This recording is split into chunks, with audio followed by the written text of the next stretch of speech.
ರಕ್ಷಕರೇ ಭಕ್ಷಕರಾದರೆ ಮನುಷ್ಯನ ಪಾಲಿನ ದೇವರಾದ ಡಾಕ್ಟರ್ ದುಡ್ಡಿನ ದಂಧೆಯನ್ನು ನಡೆಸಿ ಬಡವರಿಂದ ಹಣ ಸುಲಿಗೆ ಮಾಡುತ್ತಿದ್ದಾರೆ. ವಿಜಯಪುರ ಜಿಲ್ಲೆಯ ಮುದನೂರು ಮಲ್ಟಿ ಸ್ಪೆಷಾಲಿಟಿ ಆಸ್ಪತ್ರೆಯಲ್ಲಿ ಇದೇ ದುಡ್ಡಿನ ವ್ಯಾಪಾರ ಭರ್ಜರಿಯಾಗಿ ನಡೀತಾ ಇದೆ. ರೋಗಿಯಿಂದ ದುಪ್ಪಟ್ಟು ಹಣವನ್ನು ವಸೂಲಿ ಮಾಡ್ತಾ ಇದ್ದಾರೆ.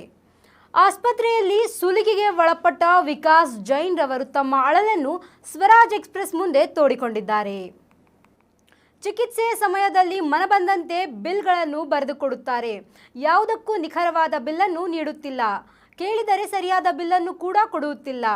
ಆಸ್ಪತ್ರೆಯಲ್ಲಿ ಕಾನೂನು ನಿಯಮ ಮಾನವೀಯತೆಯನ್ನು ಮರೆತು ದುಡ್ಡಿನ ವ್ಯಾಪಾರ ನಡೆಸುತ್ತಿದ್ದಾರೆ ಎಂದು ವಿಕಾಸ್ ಆರೋಪಿಸಿದ್ದಾರೆ. ಹಾಗೂ ಕಾನೂನು ವ್ಯವಸ್ಥೆಯಲ್ಲಿ ಹಣ ಸುಲಿಗೆ ಮಾಡುವ ಆಸ್ಪತ್ರೆಗಳಿಗೆ ತಕ್ಕ ಶಿಕ್ಷೆ ಆಗಬೇಕು ಎಂದು ಮನವಿ ಮಾಡಿಕೊಂಡಿದ್ದಾರೆ. सर मेरा नाम विकास जैन है. मैंने मेरी वाइफ को सैटरडे मुदनूर हॉस्पिटल में एडमिट किया था. बिद्री हॉस्पिटल के अपोजिट में BLD रोड. वो प्रेग्नेंट है तो डॉक्टर को दिखाया था तो उन्होंने बोला ब्लड थोड़ा कम है तो इंजेक्शन से ब्लड बढ़ेगा तो सलाइन चढ़ाना एडमिट करो करके बोला था. तो फ्राइडे दिन मैं गया था तो फ्राइडे के दिन रूम्स नहीं है करके मेरे को वापस भेजा. सैटरडे आने को बोला. सैटरडे हम लोग वहाँ पे आए थे तो पहले तो बोला कोई स्पेशल रूम खाली है नहीं, आप 3 बेड का रूम है उसमें आप एडजस्ट करो करके बोला. तो हम रूम में एडमिट हुए और ट्रीटमेंट चालू था. फिर बाद में कोई दूसरा पेशेंट तो कोई आया नहीं उसमें और आज संडे था, आज भी कोई पेशेंट आया नहीं. तो आज हम लोग ट्रीटमेंट ख़त्म होने के बाद में डिस्चार्ज करके बिल के लिए गए. तो बिल में उन्होंने पहले मेरे को बेड का 600 रुपये बोला था. फिर बाद में बोलते हैं कि दूसरा कोई पेशेंट आया नहीं इसलिए एक्चुअल में के 1200 रहता है, हम आपको 800 रुपये लगा रहे हैं. तो मैंने ठीक है बोला. फिर बाद में चार्ज लगाया उसमें. देखिए आप, ये मेरे पास फाइल है. पहले बिल का लगाया, बेड का लगाया 800 और सर्विस का लगाया 300 रुपये. तो मैंने पूछा सर्विस का क्या रहता है तो वो आया जो साफ़ सफाई करने आती है उनका चार्ज रहता है. उनका चार्ज तो मुझे कल वो लोग आए थे, आज तो कोई साफ़ सफाई हुआ नहीं है तो आज किस लिए लगाना. तो आया का वो 2 दिन का कैंसिल करके 1 दिन का किया 300 रुपीज़. फिर बाद में रूम का 1200 कर दिया.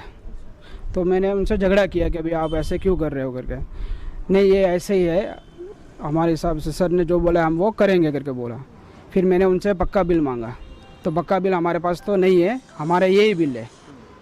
फिर बाद में FCM का 1200 चार्ज लगाया 2 दिन. फिर बाद में इसके हिसाब से IVF का 450 लगाया, विजिटिंग का 300 लगाया. और फिर बाद में वापस नर्स का बोलते हैं, नर्स का अलग चार्ज रहता है.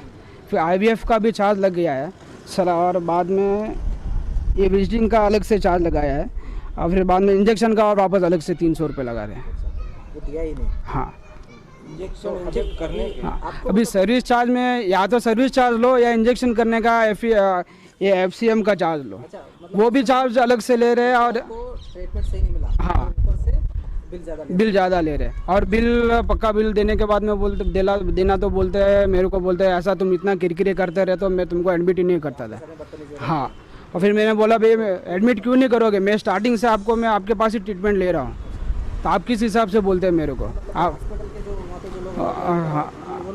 वो लोगों ने बोला डॉक्टर कोई आने को तैयार नहीं. डॉक्टर कोई नीचे आया भी नहीं उस वक्त.